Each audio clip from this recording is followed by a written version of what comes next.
જેને ધન અને નારી તૃણ સમાન મનાઈ ગયા હોય એનાથી સાધુ થવાય. તમારા ચિત્તમાં વિચારો, શું પ્રિય છે? મહારાજ પ્રિય છે કે ધન કે નારી પ્રિય છે? જેને સંસાર ઉલટીની સમાન તજાઈ જાય એનાથી સાધુ થવાય. ઉલટી થઈ ગઈ, ખબર હે ને? ગમે એવું તમે હારામાં હારું ભોજન જમ્યા હો, પણ ઉલટી થઈ જાય તો પછી એની સામે જવાની ઈચ્છા થાય કે બહુ હારામાં હારું જમ્યો તો પાછું ખાઈ જાઉં, નીકળી ગયું હારું નહીં. અરે વાત કરીએ તો ચિત્રી જડે, એવું ગંધારું થઈ જાય હો. 2 મિનિટમાં બહાર નીકળે ને તો જોયા જેવું હોતું નથી. એની ઘરવાળી મૂર્જીને કે વૈરાગ્યો તો સાધુ થવાય, નહીં તો રેવાટાણે સાધુ થઈ જાય અને પાછો સંસાર સ્વીકારી લે તો કૂતરાની યાતિ કહેવાય. કેવી કહેવાય? કૂતરું ઉલટી ખાઈ જાય, સમજા ને? પોતાની ઉલટી પણ કૂતરું ખાઈ જાય, બીજા કોઈ ન ખાય. એક વાર ત્યાગી સાધુ થઈને પાછો ગ્રહ સંસાર માંડે તો એને માણસની જાતિ ન કહેવાય, એની ઘરવાળી કે કૂતરાની જાતિ કહેવાય. કે લ્યો, હા વિચારો, સાધુ થવું હોય કે લ્યો. તન અને મનથી નારીનો અભાવ થાય તો નારીથી બંધાય નહીં. એની ઘરવાળી કે અમારા ભાગ્ય તો અમારી પાસે જ છે, અમારી કઈ ચિંતા તમે ન કરો. કે બુદ્ધિવાળા થઈ અને ખુવાર થતા એની પાસે આમ ઈ વિચારજો એટલું. આમ તો બુદ્ધિવાળા છો, હમણાં સાધુ થઈ જાવ અને પછી પાછા આવો તો ઘરે કેવું ખરાબ લાગે એમ. એટલે એવું ન થવું જોઈએ. ત્યારે મૂળજી કે તું હાવ સાચી વાત કે છે હો, મારું મન તારાથી જુદું પડતું નથી. મહારાજની મૂર્તિ ધારું ત્યારે તું દેખાય પેલી. કે લે હે કેવું હોય તમને? કેવું એવું નથી ને? એમ બહુ ધ્યાન કરવા બેહો અને ઘરવાળી પેલી દેખાય. લ્યો આમ જ છે, આ તો નેચરલ કથા છે. આમાં મૂળજી કે પણ તું જેદી હવારનો શું કરે, લડે ને મારી સાથે, જેમ તમે બોલે ખબર, બૈરાને બોલતા બહુ આવડે. હવારમાં જેદી મારી સાથે તું લડે તેદી મારો દિવસ આખો હારો જાય. કે લ્યો મજા આવી જાય તેદી.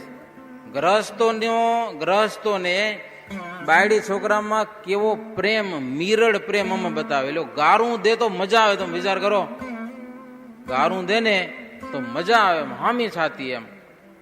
મનોકામ કથા આવી હતી, મહારાજ કે કોઈ ગાડું દે તો આપણે મજા આવે. તમે સાચું કહેજો, તમારો કાંઈ વાંક ગુનો જરાય ન હોય અને કોઈક તમને ગાઢ ભટકારે, મજા આવે તમને? કયો તો ખરા સભામાં. જો હિંમત તો લાફો બે મારીને ઓને રડાવી નાખો ક્યાં કે મને ગાર દીધી, કે સમજા કે નહીં? પણ મહારાજ કે ગાર મીઠી લાગે છે.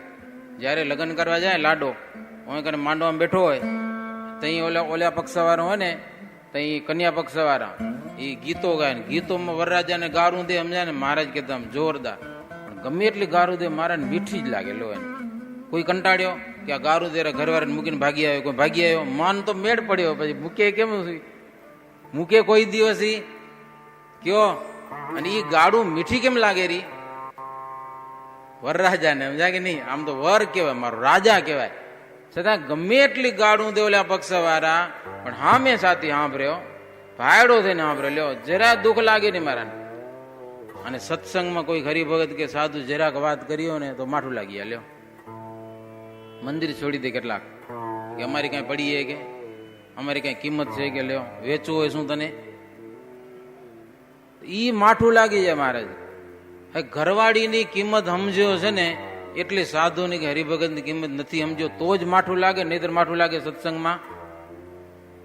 બાયડી હારું આટલી બધી ગારું ખાઈને બાયડીને લઈ આવે તો એને જરાય દુઃખ લાગતું નથી, તો કોઈક સંત કે કોઈક હરિભગત જરા કઈક ભૂલ થઈને કે તો માઠું લાગવું જોઈએ આપણે. કેટલાક મંદિર છોડી દે, એલા મંદિરમાં આવતા બંધ થઈ જાય. આજનો ઢાળો ને પેલાનો છે.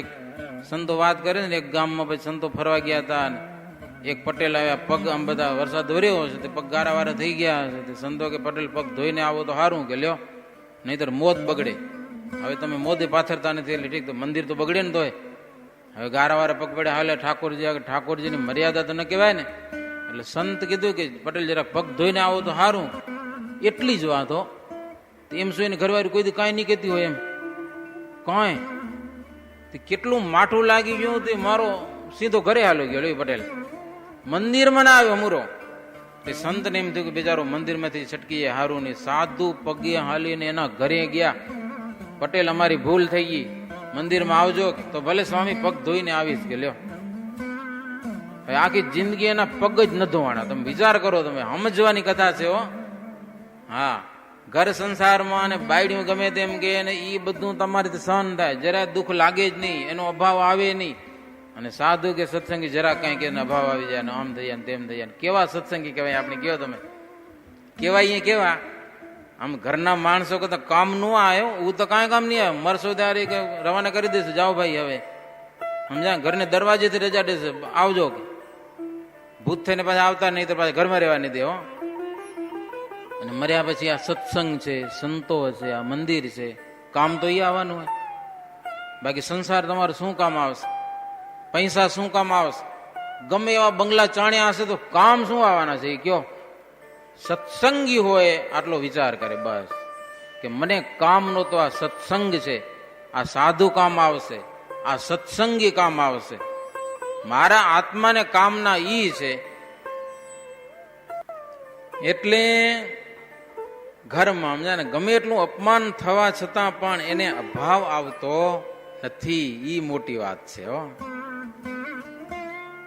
એટલે પૂર્ણાનંદ સ્વામી આ બધી ઘરની વાતો કરી મહારાજ કે આવું મૂળજીને થયું, એટલે એ રહી ગયો એ ઘરે, આવ્યો નથી. એટલે એ વાત પૂરી થઈ. પૂર્ણાનંદ સ્વામી મૌન રહ્યા. એટલે રામદાસ સ્વામી મહારાજને હાથ જોડ્યા હો. એ કેવી મજાની કથા છે જો. રામદાસ સ્વામી કે મહારાજ તમારી આજ્ઞા લોપીને આવ્યા છીએ. જો કે તમે તો જાણો છો, અંતર્યામી છો, પણ અમે તમને કહી દઈએ એટલે અમારા આત્મામાં શાંતિ થઈ જાય. કે મહારાજ રામદાસ સ્વામી કે મહારાજ આ બધા રાજાઓ, ધનાઢ્ય અને પટેલો બધા સાધુ થયા છે, કે આ બધા લોકલ માણસો કોઈ નથી, બહુ મોટા મોટા. તમે મોટા મોટાને સાધુ કર્યા. ગુજરાતમાં અસુરો બહુ કોપ્યા. શું કામ? સામાન્ય સાધુ થાય તો એટલું બધું ઉત્કર્ષ ન કહેવાય ને સંપ્રદાયનો. અમારે જબરા સાધુ કરી નાખ્યા એટલે હવે એનો સંપ્રદાય બહુ આગળ વધશે ને. ઈર્ષાળુ બાવાઓ બધા વૈરાગ્યો એ તો બહુ ધમાલ મચાવી છે. જ્યાં મળે ત્યાં સાધુને મારશે, બીજી વાત નથી કરતા. આવે રામદાસ સ્વામી મહારાજને કહો તમે કર્યું હશે, સારું કર્યું હશે, પણ આ તમે મોટા મોટાને સાધુ કર્યા છે, ગુજરાત બાજુ મામલો બગડી ગયો છે, મારપીટ થાય સાધુ ઉપર. કે આ મોટા મોટાને સાધુ કર્યા તમે એટલા માટે. એમાંય તમે તો મોટા મોટા જનોને શોધીને પરમહંસ. પાછી મહારાજ કેવી આજ્ઞા કરી હતી? સાધુ થઈ કાશીની યાત્રા કરીને અમારી પાસે આવજો. કે હો. એટલે રામદાસ સ્વામી કે મહારાજ એટલે આ બધા ઘર છોડી અને જતા હતા કાશીએ. શિયાળ ગામમાં મને મળ્યા. ત્યાં બધાની ચોટી મુંડાવી, રંગીન અલ્ફીઓ પહેરાવી, સાધુ તો બનાવ્યા. રામદાસ સ્વામી બધાને દીક્ષા આપી હતી ત્યાં કને. પછી ત્યાંથી જેતલપુર આવ્યા. પછી મહારાજ મારા મનમાં એમ થયું કે બિચારા બુઢા છે, જુવાની નતા બધા સમજા, કે બીજા મોટી મોટી ઉંમરવાળા માચા ખાચર જેવા, અને હવે છે કાશીની યાત્રા કરવા જાય પગે હાલીને, ત્યાંથી પાછા અહીંયા જીવતા પોગી કે ન પોગી, વચમાં 100 વર્ષ થઈ ગયા પૂરા. તો રામદાસ સ્વામી કે મહારાજ મને બહુ વિચાર થયો. પછી મને એમ થયું કે કાશીમાં કાશી વિશ્વનાથ છે ને, બીજું શું હોય કાશીમાં? મેન કોણ? કાશી વિશ્વનાથ મહાદેવ. મહારાજ અમને એમ થયું કે તમે અહીંયા છો ને એ કાશી વિશ્વનાથ જેવા જ છો. તમે સમજ્યા કે નહીં? તમારા દર્શનમાં કઈ ઓછપ નથી. એટલે કાશી સુધી કોઈ ગયા નથી. મેં બધાને કીધું કે તમે હાલો. આમ તો બધા જાતા હતા, મહારાજની આજ્ઞા એ પ્રમાણે જ કરવું જોઈએ ને. પણ રામદાસ સ્વામી કે મેં જવાબદારી લીધી છે કે વઢે તો મહારાજ મને વઢે, તમે સીધા ભુજ હાલો. સમજ્યા ને? આમ તો સ્વામી એમ કીધું તમે ભુજ જાઓ, પણ ઓલા કે અમે એમને એમ ન જઈએ, તમે ભેડા હાલો. કારણ કે ભાઈ ધોકા નાખે મહારાજ ત્યો. એક વચ્ચેની તો સાધુ થયા અને પાછા મહારાજ નારાજ થઈ જાય તો અમારું બધું પાણી ભરી જાય ને પાછું. તમે હાલો તો ભુજ ચાલે, નહીં તો અમે જઈએ કાશી. જીવતા હોય કે મરી જાય પણ જાશું ખરા. રામદાસ સ્વામી કે કાંઈ નહીં, હાલો હું ભેગો હાલો. એ બધી જવાબદારી લઈને રામદાસ સ્વામી છેઠ ભુજમાં લઈ આવ્યા. સ્વામી બધી વાત કરી. મહારાજ રાજી થયા. મહારાજ કે રામદાસ સ્વામી તમે કર્યું બરાબર કર્યું, વિચારીને જ કર્યું છે, બહુ સારું કર્યું. કે લ્યો. પણ એ તો બધું બરાબર. પછી રામદાસ સ્વામી કે મહારાજ તમે તો કચ્છમાં બેઠા છો, કચ્છ પ્રદેશ નિર્ભય છે, એમાં કોઈ જાતનો ભય નથી, કોઈ જાતની ધમાલ નથી, કોઈ જાતની ઉપાધિઓ નથી સાધુ કે સત્સંગીને માટે. પણ ગુજરાત દેશમાં બધા સંતો ફરે છે, એને ભેખધારીઓ અને વિરોધી બ્રાહ્મણો જીવતા નહીં છોડે. કે આ પ્રોબ્લેમ છે કે એનું શું કરવું હવે. રામદાસ સ્વામી કે નવા બધા સંત થયા, એને બધાને અમે પહેલા તો વેલાલ લઈ ગયા. ત્યાંથી પ્રાંતિજ છે વડનગર, વિસનગર, વાઢિયાર દેશ, ચુંવાડ દેશ, કંથકોટ, સરતાનપુર, ધમડકા થઈ અને આ ભુજમાં આવ્યા છીએ. આ રીતે એ બધી વાત સાંભળીને શ્રીજી મહારાજ બહુ રાજી થયા. રાજી થઈને મહારાજ કે સ્વામી તમે જે કર્યું વિચારીને કર્યું છે અને બરાબર કર્યું છે, પણ હવે સ્વામી તમે કયો એમ કરીએ કે આ બધા સાધુને કર્યા, બીજા બધા સાધુને માર પડતી હોય તો કાંઈક હવે વિચારવું તો પડે ને. એમ મોટા મોટાને સાધુ કર્યા એટલે ઈર્ષાને કારણે ત્યાં બધા ભેખો સાધુને મારવા જ માંડ્યા. સ્વામિનારાયણ સાધુને દેખે એટલે શ્રીજી મહારાજ કે સ્વામી જેટલા હરિભક્તોને અમે સાધુ કર્યા છે ને એ બધાનું મૃત્યુ આવ્યું હતું. હવે બધાને મરવાનું હતું. અમે જોયું કે એકવાર જો સાધુ બનાવી નાખ્યો ને તો જીવી જાય એમ છે, એટલા માટે એને અમે પરમહંસ દશા ગ્રહણ કરાવી હતી. હવે કાંઈ જરૂર નથી, હવે ભલે ઘરે જાય કે લ્યો હવે જવા દો છૂટી. હવે એના વિઘન ટળી ગયા મહારાજ કે હવે કાંઈ વિઘન નથી. ત્યારે માચા ખાચર વગેરે બધા સાધુ થયા હતા ને પરમહંસ ભગવા કપડામાં. અને ભગવું કપડું એટલે બહુ મજાનું છે, સમજ્યા ને. ટ્રાય કરી જોજો તો પાછું ઉતરે નહીં હો પહેર્યા પછી. ભગવા કપડાની આમ તો મજા છે, આમાં પવિત્રતા ઘણી બધી, એમ મહિમા પણ આનો ઘણો બધો. મહારાજ મૂડીપુરની બાજુમાં એક રામપરા ગામ છે, ત્યાં મહારાજ બપોર પછી સભા કરી ભરીને બેઠા હતા એ તળાવ કિનારે. અને ત્યાં આ બધી માટી રામપરાની ભૂમિમાં જ છે. અર્જુનજી શ્રી કૃષ્ણની પત્નીઓ લઈને જતા હતા ને, ત્યાં કેટલીક પત્નીઓ વિયોગને કારણે ત્યાં જમીનમાં સમાઈ ગઈ. લગભગ 2000 જેવી પત્નીઓ કૃષ્ણની વિયોગને કારણે. અને એમાંથી પછી એ લાલ મેટી થઈ ગઈ છે. માટી અંદર લાલ છે, 20 ફૂટ 25 ફૂટ ખોદીએ અંદરથી લાલ લાલ માટી નીકળે. મેમકાના હરિભક્તો આવ્યો હતો કે સ્વામી જોઈએ તો અમે કહેજો કે અમે લઈ આવશું. જયારે આવે ને ભુજમાં ત્યારે ગુણ ભરી આવે આ માટીની. તો મુક્તાનંદ સ્વામી મહારાજને કે મહારાજ અહીંયા આજે બેઠા છીએ, એક આમ અંતરમાં અલૌકિકતા વર્તે છે, એનું કારણ શું હશે? મહારાજ એ જ કારણ છે, આ ભૂમિ અતિશય પવિત્ર છે અને આ ભૂમિમાં લાલ માટી છે. તેથી મહારાજ સંતોને કે આ માટીથી રંગીને કપડાં પહેરવાના. અને મહારાજ તેથી હું બોલ્યા કે આ વસ્ત્રના દર્શન કરશે ને એને જમના તેડા નહીં હોય. કે લ્યો આ કપડાના દર્શન કરશે તોય. આ બધા સાધુ ભગવા કપડામાં હતા, માચા ખાચર એ બધા મોટા મોટા નામ સહિત બધું બદલી ગયું હતું. હવે મહારાજ ઘરે મૂકવા માંડ્યા એટલે તરત બોલ્યા મહારાજ ને કે મહારાજ હવે કૃપા કરીને ઘરે જવાની આજ્ઞા કરશો માં. કારણ કે રજા લઈને નતા આવ્યા, પાછા આવશો એમ કઈ કહીએ નતા આવ્યા, સમજ્યા કે નહીં? બધું પૂરું કરીને આવ્યા હતા. મહારાજ ઘરે જવાની આજ્ઞા ન કરશો, કારણ કે તમે ત્યાગી સંતોનો મહિમા તો બહુ બતાવ્યો છે. અમને આજે તમે ત્યાગીની પદવી આપી દીધી, આટલી ઊંચી પદવી અમને આપી છે, અને હવે ક્યાં ઘરે મૂકો છો? કે હવે મહારાજ અમૃત ખવડાવીને પાછું ઝેર આપશો નહીં. હાથીની અંબાડી ઉપર બેહાર્યા અમને, હવે ગધેડા ઉપર અસવારી ન કરાવશો. આવું બોલ્યા સંતો. ત્યારે મહારાજ કે જુઓ સંતો, તમે કયો છો એમ નથી.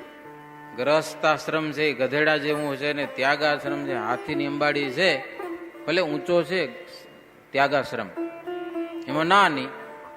તમે હાવ માનો છો ગ્રહસ્થાશ્રમ હાવ એવો નથી. મહારાજ કે મહારાજ કે અમારી આજ્ઞામાં રહીને ત્યાગાશ્રમમાં રહ્યો કે ગ્રહસ્થાશ્રમમાં રહ્યો એ હાથીની જ અંબાડી છે.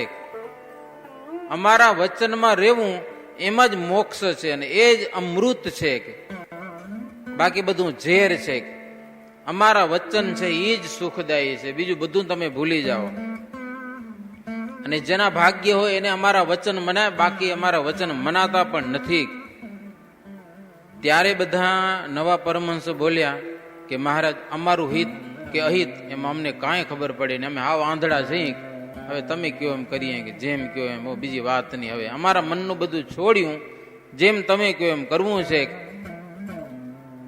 એક તમને રીઝવવા છે પ્રભુ, જગતને તો અનંત જન્મથી રીઝવતા આવ્યા છીએ. સાંભળજો, જગતને અનેક જન્મોથી રીઝવતા આવ્યા છીએ, જેથી સંસારનો અંત આવ્યો નથી. જગતના જીવ રાત્રિ દિવસ સુખ ઈચ્છે છે, તેથી એને કોઈને સુખ મળતું નથી. જગતના જીવને કેટલા કર્યા, નથી મળતું. એ કુટુંબ પરિવારને રાજી રાખ્યા ને ગામને રાજી રાખ્યા ને હારા હારા કામ કર્યા ને બહુ કરી ચૂક્યા અહીં અનંત જન્મોમાં, તોય સંસારનો અંત આવ્યો નથી. અનંત દુઃખ પડે છે સંસારમાં, છતાં પણ એમાં જીવાત્મા વિરામ પામતા નથી. વિષય ભોગવામાં કેવા ને કેવા દુઃખો આવે છે, છતાં છોડે છે બધા.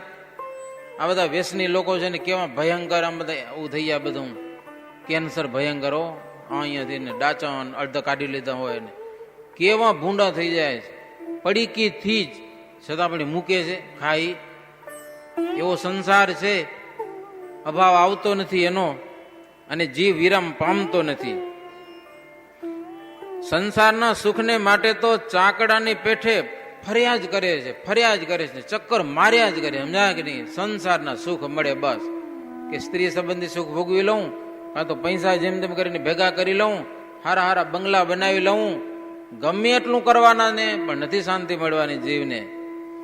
સત્સંગ વિના માયિક સુખનો અભાવ, અનંત દુઃખ પડવા છતાં પણ જીવને આવતો નથી. સત્સંગ થાય પછી સંસારના દુઃખ છે ને એનો જીવને અભાવ આવે છે. સત્સંગનો મહિમા સમજાય તો. મહારાજ કેટલાક તો એમ કે છે કે મર્યા પછી કોણ જોયું હોય, કે લ્યો મર્યા પછી કોણ ક્યાં જાય છે. આજે તો મોબાઈલની સુવિધા થઈ ગઈ, કોઈનો રિંગ આવી મરી ગયા પછી કે ભાઈ હું સ્વર્ગમાં ગયો છું, એમ ખોટી રિંગ આવે રહી. કોઈ મોબાઈલ કરેરા કે ભાઈ અક્ષરધામમાં ગયો છું. આપણા કરતા સુવિધા ત્યાં તો હેલી હશે ને, એમ નહીં હોય? આપણા કરતા તો ઉપરના લોકો તો ઘણા બધા ઊંચા છે એમ. આપણે આટલી સુવિધા મોબાઈલની કરી લીધી તો દેવતાઓ નહીં કરી હોય કાંઈ, પણ કોઈના ફોન આવતા નથી, લ્યો કાંઈ નથી આવતું, સમાચાર નથી આવતું, કાંઈ પણ નહીં. એવા તો અપાર જનો છે કેટલા બધા કે ભાઈ ખાઓ પીઓ ને મજા કરો, વેદ ભણેલા, પણ માયિક સુખની આશામાં જ પડ્યા છે. ગાંચીનો બળદ એને એમ લાગે કેટલું બધું હાલ્યો, પણ એ જ આંટા મારતો હોય, 1 કિલોમીટર હાલ્યો હોતો નથી. સંસારના સુખમાં રચ્યો પચ્યો જીવાત્મા ગમે એટલા સુખ માણે, ઈ સુખને માટે ગમે એટલા દુઃખ ભોગવે, પણ એ ગાંચીના બળદની પેઠે ત્યાં ને ત્યાં જ પડ્યો હોય, એની ગતિ નથી થતી. સત્સંગ વિના એકે પગલું આગળ ગતિ થતી નથી. બળદ મનમાં જાણે કે હું કેટલું બધું હાલ્યો, પણ એ જ પડ્યો તો એ જ છે ને, ગાંચીનો બળદ. સંતો કહે છે, હો મહારાજ, ગધેડા અને બળદ ગાડા ખેંચે છે, ગાડામાં ગમે એવી હારામારી ચીજો ભરી હોય, પણ એને કઈ સ્વાદ આવે? બોલો, કાંઈ પણ. એને તો વજન જ ઉપાડવો રહ્યો. ભલે હોના ચાંદીની પાટું ઉપાડી જાઓ ને તમે, કરોડો કે અબજો રૂપિયામાં ભરી જાઓ, તો એને શું સ્વાદ આવે? બળદને કે ગધેડાને કહો, એને તો વજન ઉપાડવાનું એટલું જ છે, બીજું કાંઈ નથી. કે એમ માયિક જીવો છે ને બધા, એ આ સંસારમાં પડ્યા છે, એ સ્વાદ કઈ આવતો નથી બળદની પેઠે. એમને બી બસ જોહરું ઉપાડીને બસ ખેંચ્યા જાય, સમજા કે નહીં? સંસારનો ભાર ઉપાડી જિંદગી સુધી ખેંચ્યા જાય. હો, એટલે બધા સાધુ નથી જાજો ભલે, અને થાવ એમ નથી ભલે, પાણી સંસારમાં સરસો રહે પણ મન મારે પાસ. ભગવાન કે હો, દ્રઢ તો અંતરમાં સત્સંગ મનાવવાનું હોય. આ તો મહારાજની આજ્ઞા છે, સંસારમાં બેઠો છું એટલે બધું કરવું પડે, જેમ કરવાતું હોય એમ. બાકી અંતરમાં સમજણ આ પ્રાપ્ત કરી હોય એને. માયિક જીવો પણ એના જેવા જ છે. પ્રગટ હરિનો જેને નિશ્ચય અને સંબંધ છે, એ બધા માયિક બંધન થકી છૂટી ગયા છે. એ પશુ જોનીમાંથી છૂટી ગયા, બાકી તો માણસ તો પશુ જ છે. બોલો માયિક મહારાજને કે પ્રભુ જેમ તમે કહો એમ કરી, હવે અમારા મનનું છોડ્યું હવે કે. હો, પછી શ્રીજી મહારાજ એ ભગવાન વસ્ત્રો હતા ને એ ઉતરાવ્યા અને ખટવાંગ રાજાઓ મોટી ઉંમરના વગેરે વગેરે બધાઓને નવા નગરની જરીદાર માથે પાઘડીઓ મુકાવી મહારાજ, અંગરખું પહેરાવ્યું અને સુરવાડ પહેરાવ્યા. સુરવાડ એટલે ચોયણા, બીજું શું, સાધુના કપડા ઉતરાવી અને મહારાજ સુરવાડ ને અંગરખા અને માથે પાઘડા પહેરાવ્યા. લ્યો, પાછા પટેલ હતા અને પટેલ બનાવ્યા, દરબાર હશે ને દરબાર બનાવ્યા, કાઠી હશે ને પાછા કાઠી બનાવ્યા. આવું મહારાજ કર્યું. બીજા પણ જોઈતા વસ્ત્રો બધા આપ્યા. રામદાસ સ્વામી બહુ રાજી થઈ ગયા, પાછા ગ્રસ્ત બનાવ્યા ને, કારણ કે પ્રોબ્લેમ સત્સંગનો જબરો હતો. ઈ આ પાછા સાધુ મટ્યા. રામદાસ સ્વામી એવા રાજી થઈ ગયા, હાકર મગાવી હો મહારાજને કે પેલી હાકર તમે ખાઓ. મહારાજને સાકર ખવડાવી અને પછી જેટલા સંતો બ્રહ્મચારીઓ ભક્તો હતા ને ખોબે ખોબે હાકર વેચી. શું કામ? મહારાજાને સાધુ મટાડ્યા એટલા માટે હો. નહીતર સત્સંગમાં સંતોને મોટી ઉપાધિ થઈ પડી હતી. રામદાસ સ્વામી મહારાજ એવા સંતોનું કયું કરતા હો, પોતાનું મન ધાર્યું મહારાજ મૂકી દેતા કે આ સંતો છે ને એ જ બરાબર છે ને સંતો છે એ માસ. મહારાજ ક્યારેક હઠ ચાલી હોય ને તો એ સંતો કે ને ત્યારે મહારાજ હઠ છોડી દેતા હતા. રામદાસ સ્વામી આવા રાજી થયા ને એટલે મહારાજ પણ રાજી થયા. જૈસો સમય તેહી અનુસારા, રામદાસજી જાનન હારા.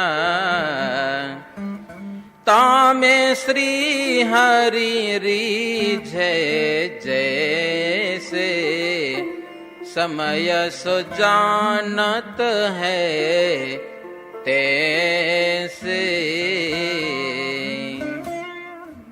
મુક્તાનંદ સ્વામી કહે છે કે હે ઉત્તમ રાજન, રામદાસ સ્વામી સમયને ઓળખતા અને સમય જાણ્યા વિના કોઈ કામ સિદ્ધ થાય નહીં, અને મનમાં આવે એમ કરી બેસે તો દક્ષ પ્રજાપતિ જેવું થાય. એના યજ્ઞમાં બધું બફાણું ને એવું, અને જગતમાં લાજ જાય. અને જેને લાજ ન હોય તેનું કાંઈ જાય નહીં, શું જાય? જેને લાજ જ ન હોય, સત્સંગની કાંઈ લાજ જ ન હોય, શરમ જ ન હોય, કાંઈ માણસની અક્કલ ન હોય, હું કોણ છું એને ભાન જ ન હોય, હું કઈ જ્ઞાતિનો છું એ જ એને ભાન ન હોય, એ તો મન ફાવે તેમ કરે ને, એને શું હોય? છેલ્લી બાકી એવો શબ્દ વાપર્યો કે જેમ નાગાને લૂંટવાનો ભય હોતો નથી. નાગાને એને શું લૂંટાયેલો? હાવ નાગો હોય, કાંઈ હોય જ નહીં, એને ચોર પકડીને લૂંટે એની પાસે. એમાં સત્સંગની જેને મર્યાદા ન હોય ને એ નાગા માણસો કહેવાય. સત્સંગની મર્યાદા હોય, સમાજની મર્યાદા હોય, ગામની મર્યાદા હોય, આવી રીતે મર્યાદામાં જીવવું. એ જેમ પશુ વાડામાં સુખી થાય, વાડો ઉલ્લંઘીને જાય તો જનાવર એને મારી નાખે, એમ ભગવાનના ભક્તોને માટે એક જે ધર્મની મર્યાદા છે એ સરસ મજાનો કિલ્લો હશે. કિલ્લામાં જ્યાં સુધી છીએ ને ત્યાં સુધી છેમ કુશળ છીએ, કોઈ પ્રોબ્લેમ નથી. એટલે એ આવો દિવ્ય સત્સંગ, સત્સંગની સુંદર મર્યાદાઓ, એકબીજાની જોઈને આપણે મર્યાદાઓ જળવાય. અને જેને કાંઈ ન હોય એની વાત તો કહી દીધી એટલે કાંઈ નહીં, તો આ સત્સંગમાં મર્યાદામાં રહી સમજણનો સત્સંગ અંતરમાં કેળવી, સુખ દુઃખ માન અપમાન સત્સંગમાં થાય તો એક કુટુંબ માની કરી અને સત્સંગમાં રહેવું, એવી આ શાસ્ત્રની સમજણ છે ભક્તજનો. એવી સમજણ આપણા અંતરમાં આવે અને સુખેથી ને આનંદથી મહારાજનું ભજન કરીએ, એવી પ્રભુના ચરણમાં પ્રાર્થના કરીને કથાને વિરામ. એવી રીતે 26મો તરંગ થયો સહજાનંદ સ્વામી મહારાજની. બીજે દિવસે પ્રબોધની એકાદશી હોવાથી અપાર હરિભક્તો બધા આવ્યા હતા. અહીંયા કને ઉત્સવ કરવો છે મોટા પ્રમાણમાં. શ્રીહરિ ઊંચા પલંગ ઉપર બેઠા હતા, જેથી સૌને દર્શન થાય. સંત હરિભક્તોની મોટી સભા થઈ. સૌના વિભાગમાં જો બાઈઓ, ત્યાગી, ગૃહી બધા વ્યવસ્થિત બેઠા હતા. સત્સંગમાં એવી રીતિ હતી કે 10 વર્ષની છોકરી હોય અને 10 વર્ષનો છોકરો હોય તો પણ ભેગા બેસીને રમતા નહીં. જો આ જૂની જૂની વાતો આપણે આમાંથી જાણવા મળે હો. સત્સંગની એવી મર્યાદા હતી કે છોકરા છોકરીને 10 વર્ષની ઉંમર થાય ને એટલે મર્યાદા આવી જાય, ભેડા ન રમે. છોકરી છોકરીમાં જ રમે, છોકરા છોકરામાં રમે, એવું હજી હશે જો કે પણ જાહેરમાં પછી આપણે ખબર ન હોય કેવું ચાલતું હોય એમ. પણ આવી એક મર્યાદા છે સત્સંગની. બીજે તો બધું એકાકાર હો. અગ્નિ અને દારૂ એનો સંયોગ થયા જેવું બધે. નિયમ વિનાની જે કઈ વાતો થાય છે એમાં દુઃખ આવ્યા વિના રહે નહીં. નિયમ વિના તો રાજા કે કરોડપતિ હોય પણ નિયમમાં ન રહે તો રંક થઈ જાય, રોડપતિ થઈ જાય હો. અતિ ઉગ્ર નિયમ લોપત જીસરીતા કેદ મે જન પરત તીસરીતા નિયમ કી હદ લોપત જાઈ ઇહાં સે ઇહાં ફલ લહત તાહી.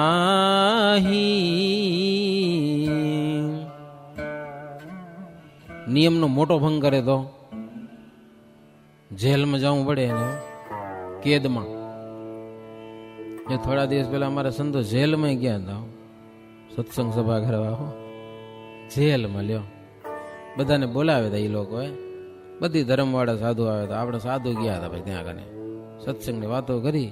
ક્યારેક ક્યારેક એને પણ મોટા જગનમાં ગયા હતા હો પ્રસાદ દેવા માટે. આપણે અહીંયાથી આમ જગ્નમાં આમંત્રણ તો નહીં દઈ શકાય, પણ પ્રસાદ સ્વીકારો અમારા યજ્ઞનો. કઈ બહુ આજ્ઞા લોપે, સરકારના કાયદા લોપે, અથવા તો કંઈ ગુના ખૂનના ખોરી કરે તો જેલમાં જવું પડે એને.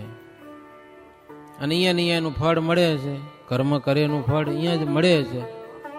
રાજા જો નિયમ તોડે ને તો રાજાને પણ દંડ થાય છે. અને કોઈ જાતનો દંડ જ ન હોય તો એની વાતો કોઈ માનતું નથી. નિયમ તોડીને હવે ચાલે છે. અરે આપણામાં 10 ઇન્દ્રિયો છે, એને માટે પણ નિયમો છે. અયોગ્ય માર્ગે વિષયમાં પ્રવર્તાવે છે તો કર્મ પ્રમાણે જન્માંતરે ગમે તે દી એને ફળ તો ભોગવું પડે. છૂટકો જ ન થાય એને ફળ ભોગવ્યા વિના. કોઈકને તમે હેરાન કરો તો કોક દી તમને ભોગવું પડે, કોક દી તો. મહારાજ સારંગપુરમાં પધાર્યા. સારંગપુરમાં એક રાઠોડ ધાંધલ, રાઠોડ ધાંધલ સત્સંગી થયા. પછી એને એક છોકરો જન્મ્યો, 20 વર્ષનો થયો હશે. પણ એવો કહો જો વાત મૂકી દો, બગાડ જ કરે, ઘરમાં બગાડ જ કરે હો. વાસણ છોડી દે, ગાયો ધાવી જાય. પછી બોલે હો, જોજો છાસ વિનાના રેસો કે લ્યો, વાસણું ગાયને ધાવી ગયું. મારો છોડે પોતે ઘી કે દૂધ કે કઈક વાસણ પડ્યું હોય ને, હાલો જાય તો ઠેલો મારતો જાય, ઢોરતો જાય. પછી કે જોજો ઢોળાઈ ગયું કે લ્યો. બગાડ જ કરે. વાડીમાં હોય તો પશુ છોડી મૂકે ચરામાં, પાછું કે જોજો બગડેલું તમારું લ્યો. એનો બાપ એવો કંટાળી ગયો. એકવાર તો ગોપાળાનંદ સ્વામી આવ્યા હશે સારંગપુરમાં, સ્વામીને હાથ જોડ્યા. સ્વામી કે વાત કયા જેવી નથી, પણ હવે કયા વિના રહી હગાતું નથી, શું કરવું કે લ્યો. સ્વામી કે પણ શું છે કયો ને. એ કે સ્વામી છોકરો તો છે એક, પણ એવું છે ને એમ થાય કે એના કરતા ન હોય તો સારું કે લ્યો. શું કે એના કરતા જો છોકરો ન હોય ને તો સારું. હવે એકનો એક દીકરો ના કાંઈ કહી શકાય, મારું બગાડ જ કરે બધો કે લ્યો. ઘરમાં ને વાડીમાં જ્યાં જાઓ તો બગાડ છે. અમે કંટાળી ગયા સ્વામી. ગોપાળાનંદ સ્વામી ત્રિકાળ જ્ઞાની હતા સમજ્યા. એટલે આંખ વીચીને થોડોક વિચાર કર્યો. ત્યારે કીધું તમે કોઈ ઘરમાં માણસ રાખ્યો તો હાથી તરીકે રાખતા, ખબર પેલા વાડીમાં અને ઘરમાં બધા કામ કરે. હાથી હોય, આમ તો પગારનું ઠરાવ્યું હોય એ પ્રમાણે પગાર કરે, પણ પડ્યો તમારા ઘરમાં કે વાડીમાં જ પડ્યો હોય, જાય નહીં ક્યાંય, પગાર તો દેવો પડે. તો સ્વામી કે રાખ્યો તો હા હતો ખરો, વર્ષો પહેલા કામ કરાવ્યું હતું. એનું ઘર નતું, ઘર તો હતું, પગાર દીધો તો કામ કરતો ખાય ને શું પગારની જરૂર લ્યો. સ્વામી કે પગાર તો દેવો પડે ને, મહેનત મજૂરી કરાવો તમે એ પ્રમાણે તો ભલે ખાય તમારા ઘરમાં તો એટલું તમે બાદ કરીને દેવો, પણ દેવું તો પડે કે ન દેવું પડે કાંઈ. તો કાઠી મારા વહમાં સત્સંગી નહોતા દીદીની વાત, તો સ્વામી કાંઈ દીધું નથી કે લેવા આવ્યો હોય કે લ્યો. શું કે લેવા આવ્યો એ કે એને હકનું લઈ જશે કે ગમે એટલો બગાડ કરશે તમારું કાંઈ નહીં હાલે કે લ્યો લેવા આવ્યો હતી એટલે કે સ્વામી તો કીધી જશે કે લેવા આવ્યો એ આખી જિંદગી આજ ભોગવાનું. સ્વામીને કે સ્વામી કે 2 વર્ષ છે કે પછી મરી જશે, પૂરું થઈ રહેશે ને એનું.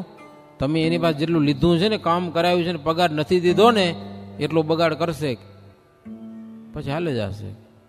હમણાં છાનામાના ભોગવો કર્યું એથી કર્યું છે ભોગવો. કદાચ આ લોકમાં ન ભોગવું પડે તો મર્યા પછી પણ ભોગવું તો પડશે. જો શાસ્ત્રો કાંઈ ખોટા નથી. ગમે તેવા સાચા ખોટા કર્મ કર્યા છે ને એ એક દી સામે આવીને ઉભા રહેવાના જ છે. આવી બધી વાતો છે. પછી તો શ્રીજી મહારાજ હે આખો દિવસ ઉત્સવ હતો, આખો દિવસ વાજિંત્રો વગાડ્યા છે, હરિભક્તોએ પૂજામાં આખો દિવસ વિતાવ્યો છે, મહારાજનું પૂજન કરેલું છે, મેવા મીઠાઈ ફળ, એકાદશી હતી, સંતો વગેરેની પણ પૂજા કરી છે. બાઈઓએ પણ દૂરથી શ્રીજી મહારાજની પ્રેમથી પૂજા કરેલી છે. મોટો મહોત્સવ શ્રીજી મહારાજ. જોકે મહારાજ ગામમાં ફરે છે, એ ભક્તજન ખૂબ આનંદ પમાડે છે. કેટલીક વાતો આ શાસ્ત્રની છે કે આપણા જીવનમાં આપણે કંઈક સુધારા તરફ આપણા જીવનને લઈ જઈએ.